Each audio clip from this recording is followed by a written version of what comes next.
If one philosopher should be described as being extraordinary, then Friedrich Nietzsche would be one of the first names to come to mind. He was a German philosopher, cultural critic, composer, poet and philologist whose work shook the foundations of human society on many aspects, including culture, religion, philosophy, literature and psychology. He was one of the main precursors of existentialism, and his goal was to pave the way for the Übermensch, or superhuman, a superior and absolutely free man. Not only were his teachings extraordinary, but also his life, which was full of suffering, on an emotional, physical, and even career level. A good part of his life he lived as a shadow, wandering in the Alpine mountains, where he wrote some of the most magnificent books the world has ever seen. Some notable mentions are Thus Spake Zarathustra, Beyond Good and Evil, and Twilight of the Idols. Sadly, he didn't get much recognition and wasn't able to sell much of his work. At age 44, he had a mental breakdown while watching a horse being beaten by his driver. He ran over to the horse and said, "I understand you." He never recovered from this tragedy, and his mental breakdown took his life after 11 years. However, in spite of his tragic life, Nietzsche achieved through his work something extraordinary, and the world will forever read the work of a man who challenged existing paradigms and took human thought to higher summits. Nietzsche, despite being a controversial and often misunderstood philosopher, through his teachings wanted people to see the great height of their extraordinary potential and to break the chains which kept them prisoners in order to conquer their true freedom. And to help us understand those teachings, here are 10 lessons from the philosophy of Friedrich Nietzsche, which can teach you how to be extraordinary. Number 1. Be an essentialist. Nietzsche says, "It is my ambition to say in 10 sentences what others say in a whole book." Nietzsche always captivated his readers with his way of writing. He was genuine, brief, blunt, and he never liked to follow a system. He considered himself a revolutionary figure, writing for the next generations, which, he believed, might understand him better. He never liked to explain himself to the masses.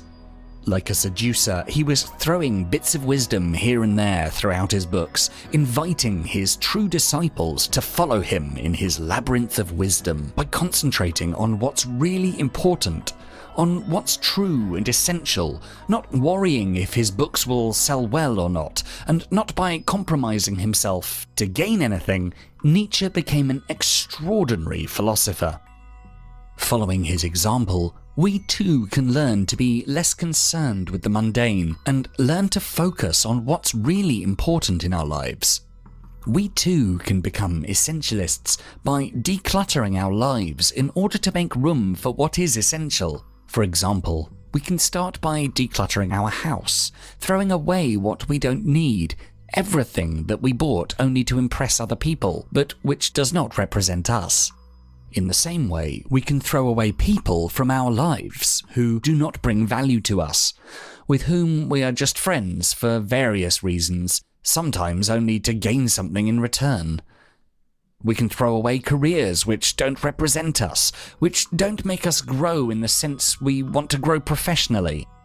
Instead, we should direct our focus on what is truly essential, like our family, our lifetime dreams and goals, such as winning a musical contest or climbing Mount Everest, going to space, writing a book, being a business owner of a large company, taking a world tour, and so on. Don't do things in life in order to impress people, but rather do things that are essential to you, that represent who you truly are. An essentialist from the Nietzschean point of view is an individual with high self-esteem, with high goals and priorities. These are necessary traits to living an original and extraordinary life. Number 2. Be authentic. As Nietzsche said, I looked for great human beings, but all I ever found were the apes of their ideals.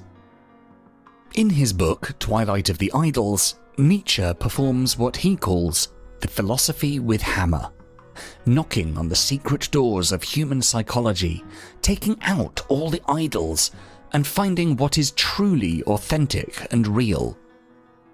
He discovered that most people followed a herd mentality, running away from their true selves. Consequently, very few people are real, authentic, and honest with themselves, because being authentic takes effort and courage. Nietzsche's teachings are all about owning yourself, becoming free and authentic. Finding ourselves is the true purpose of our existence. Self-discovery comes with self-owning. Owning oneself gives you the confidence to face what people throw your way, no matter how hard it gets. In order to build the muscle of authenticity, to have the courage to be yourself, you can start with simple things, with simple no's. Start with saying no to some of the demands of members of your close circle, such as family and friends, when they ask you to do something that you don't agree with, that you consider unfair or pointless. Then expand from there. For example, start to say no to your boss when the tasks you were given exceed your work responsibilities. Start to be authentic in all areas of your life. Be honest with yourself. Own the person you really are. By doing this, you'll also start new projects in life which can reflect the real you, like starting new hobbies or doing the things you really love, or confronting people you disagree with. Sometimes, being authentic, having the capacity to own yourself, is having the courage to start a fight, to regain your freedom. Being extraordinary starts with being an authentic version of yourself. Number 3. Look for wisdom, not knowledge. To quote Nietzsche, "Once and for all, there's a lot that I don't want to know. Wisdom sets limits, even to knowledge." A philosopher always extrapolates from his observations of other different fields of knowledge, from observing the life of other people, creating one's own concepts of what is truly important and real. Although a scholar at the beginning, an academic with a vast and deep knowledge of ancient Greece, and a renowned professor at Basel, Nietzsche got rid of this shell of himself, learning to focus on only a part of ancient Greek wisdom, on that part which interested him, and the one he considered valuable. Knowledge is gathered from learning and education, while wisdom is gathered from day-to-day experiences, and is a state of being wise. Nietzsche believed that knowledge instills a slave mentality. Nowadays, with so much knowledge at our disposal, many of us get trapped in a repetitive lifestyle. We stop reflecting on why we do the things we do, and we just blindly follow the current trends, without pondering on the implications of our actions. Instead of developing ourselves, becoming wiser, we take in information without really processing it. We become slaves of our environment. Especially in this era of technology, when we can have any type of information at our fingertips, it's very difficult to be selective. One way to do it is to take your time and to understand yourself, to decide on who you are and what you want to do in life. Then write a list of what kind of knowledge you need to get or interests you the most. Then go from there. You should put limits on anything else. Unsubscribe from the news feeds which are not related to your true interests. Avoid aspects of social media, reading or watching content that isn't relevant to you. Seek only high-quality information related to your goals in life and to who you really are. Number 4. Put your will into things. Nietzsche teaches us, those who don't know how to put their will into things, at least put a meaning into them. That is, they have faith that a will is already in things. Nietzsche strongly attacked everything that meant to give people so-called peace of mind. the untrue stories, the promise of fake paradise if people obey certain rituals. One example is religion. Nietzsche noted that religion often declared people free in order that they be judged for their sins, and so believed this kind of freedom to be illusory, as it has more to do with responsibility and less to do with a real willpower to accomplish things. Nietzsche distanced himself from such worldviews like religion, which in his mind uses faith in order to keep people in check and thus controlling them. He tried to find a new type of freedom, which is a freedom from any repressive system such as political or religious systems. Nietzsche learned to put his will into things. He created his own values after a total reconsideration of all values, thus achieving an extraordinary level of mastery in philosophy. Following his example, we can also learn to detach ourselves from what keeps us captive, or what makes us act from a belief in untrue stories. This doesn't necessarily mean religion.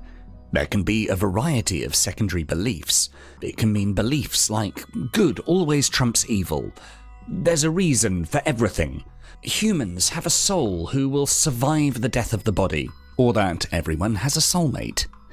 For example, if you believe that good always trumps evil, and you are in a situation in which something terrible has been done to you, such as your diamonds being stolen, you might choose to forget about it, trusting that there is an invisible God who's watching over you and who will deliver justice in the end, punishing the criminal.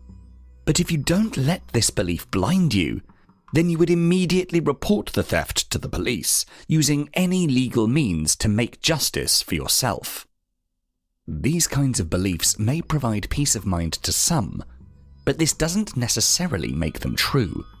We can choose to believe in them, but we should not act based on them. First, we need to learn to put our will into things, to face the reality in front of us as it is, the good and the bad. Our actions and thoughts must be based on reality if we want to create an extraordinary life for ourselves. Number 5. Love your destiny. In the words of Nietzsche, my formula for greatness in a human being is amor fati, that one wants nothing to be different. Not forward, not backward, not in all eternity, not merely bear what is necessary, still less conceal it, but love it. Amor fati, translated as love for one's fate, revolves around accepting your own destiny with open arms. Nietzsche didn't believe in the concept of free will, but he believed in a will of reaffirming life as it is. Loving your destiny doesn't mean to live a passive life, accepting anything done to you. It means to look at your existence with a deep understanding and a deep acceptance. It means the will to relive your life, the same life, over and over again. It means to allow yourself to manifest in life your true free being. It means to follow your passions and live a life in accordance with your personality. We're not free to choose which country we're born into which family, or what colour of skin we have, or how intelligent we are. But we are free to feel good in our skin, to accept reality as it is, and to make the best of everything life gives us. The more we love who we are and our destiny, with the good and bad, the more aware of life we become, the more fully we experience it. Many of us spend most of our time worrying about our future or lamenting over our past, over all the things we did wrong that could have been corrected. Lamenting over our inadequacies and shortcomings can send us into stress and depression. You need to accept that things are not always rosy, to accept death and sorrow as a part of life, to accept that you are not always a winner, that the purpose of your life is not your happiness, but it is a constant process of self-discovery. Only through this acceptance will your mind be able to find solutions to deal with the problems in your life. In order to be able to have this calm state of mind, you can practice some exercises such as meditations. Learn to become aware of your body, of your emotions, and of your life as it is. Scientific studies have proven that by practicing meditation, you can release stress, improve concentration, lower blood pressure, reduce anxiety and depression, and extraordinary things will happen to you when you act from a place of calm. Number 6. Never fear failure. Nietzsche asks us, you must be ready to burn yourself in your own flame. How could you rise anew if you have not first become ashes? Nietzsche's teachings can be adopted in order to encourage the millions of people out there who fear to try and pursue their interests because of a perceived failure. Nietzsche's personal battle with disease, which left him almost blind and destitute, did not limit his quest for knowledge. The scholar cut himself off from the outside world. Living in the Swiss Alps, he continued his philosophical journey, writing books that are still relevant to date. The dynamite philosopher provides hope to the hopeless to keep marching while dressed in resilience. The most significant progress made in any field has been the realm of those who stood high on the verge of failing, yet never yielded. For example, Apple's story is an extraordinary one. From the garage of college dropouts, Apple is now a global success story that can be adopted by all. Entrepreneurs, or anybody who wants to achieve something extraordinary in life, should not be debilitated by fear. Rather, fear should be a stimulus for success and self-development. If you have been recently fired, for example, try to use your frustration, anger, or sadness to motivate you, to make you learn new skills, to become better than anyone around you. Work on your self-confidence and apply aggressively to other jobs. Don't let the fear of a new possible failure stand in your way. If you've been recently heartbroken, take the necessary time to grieve, but keep going. Find meaning in your suffering and learn from the experience. Don't shy away from suffering and failure, but rather learn from any possible experience and rise anew, just as a phoenix from the ashes. Number 7. Always speak your truth. Nietzsche tells us, silence is worse. All truths that are kept silent become poisonous. Across the globe, people hide truths in great secrecy, perhaps to not upset their immediate environment, but a fact should not be obfuscated. Rather, it should be spoken as it is. Nietzsche's life is a testament that the world cherishes those who tell the truth and speak their minds. As one of the most conflicted philosophers, Nietzsche's testament that God does not exist sparked a revolt. Nietzsche never shied away from speaking his truth, no matter how shocking this truth was. To be extraordinary is to have the courage to express your most extraordinary truths. For Nietzsche, truth is not a collective concept. It is more related to your individual perspective. Therefore, truth comes from your authenticity. Your interpretation of the world is the most solid truth you have. If you don't speak your truth, it means you sabotage yourself, you denigrate your unique perspective on life. Also, speaking the truth is healthy for any relationship.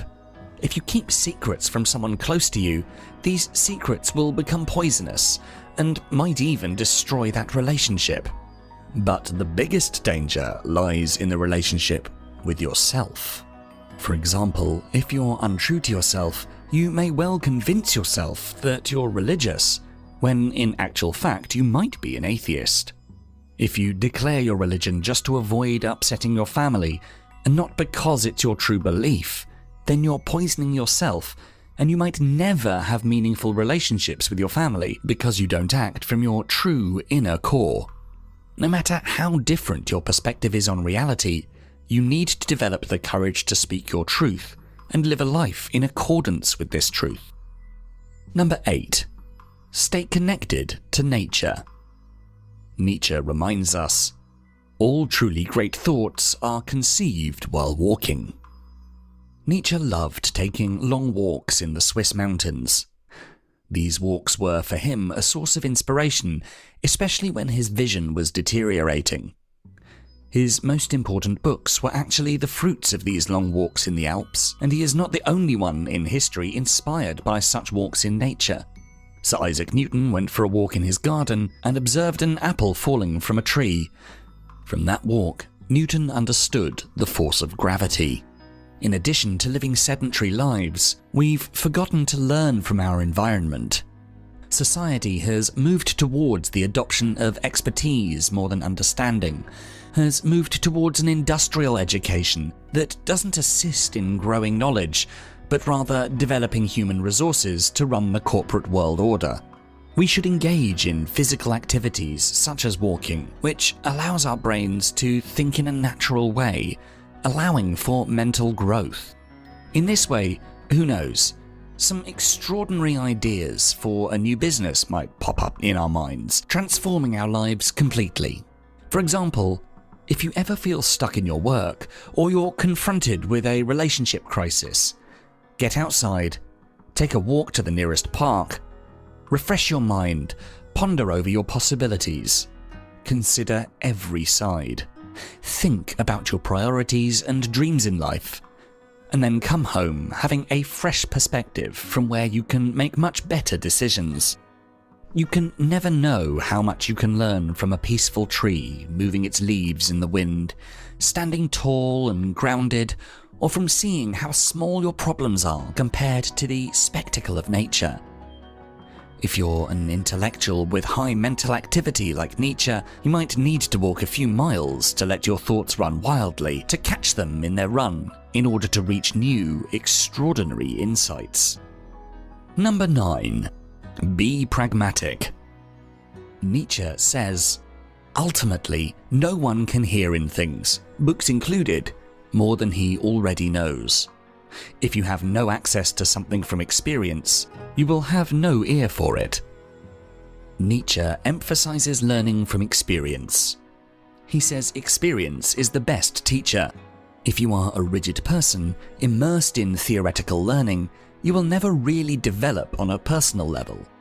Nietzsche suggests you should live your life in such a way that you test each idea on the experiential level.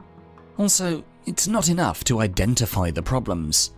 You have to find solutions for these problems as well. And solutions cannot be found without testing them in the real world. Finding solutions for human problems should be the fundamental responsibility of any branch of knowledge.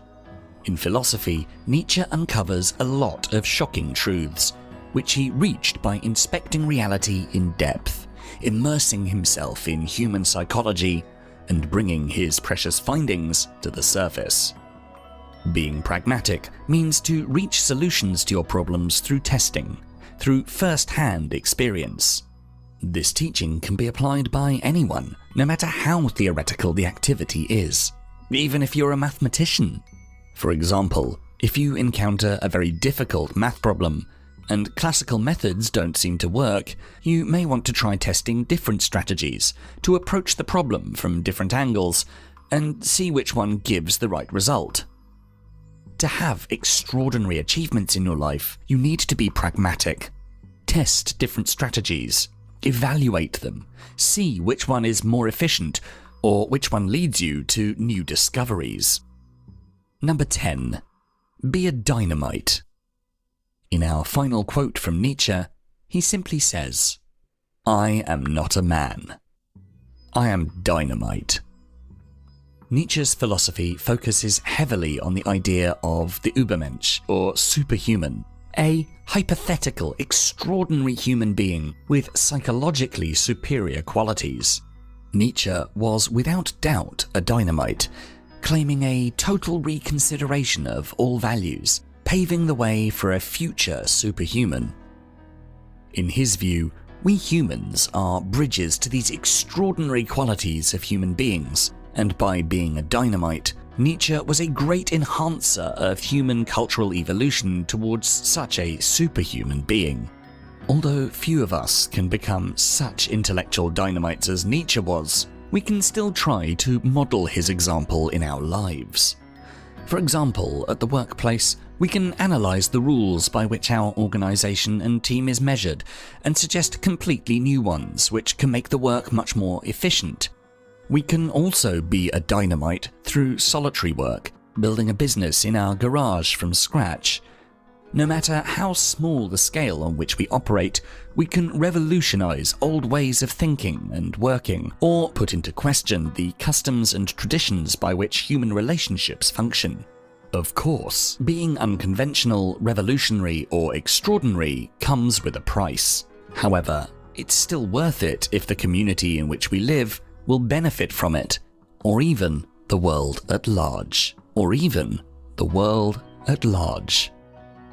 So if you enjoyed this video, please do make sure to check out the full Philosophies for Life channel, and for more videos to help you find success and happiness using ancient philosophical wisdom, don't forget to subscribe.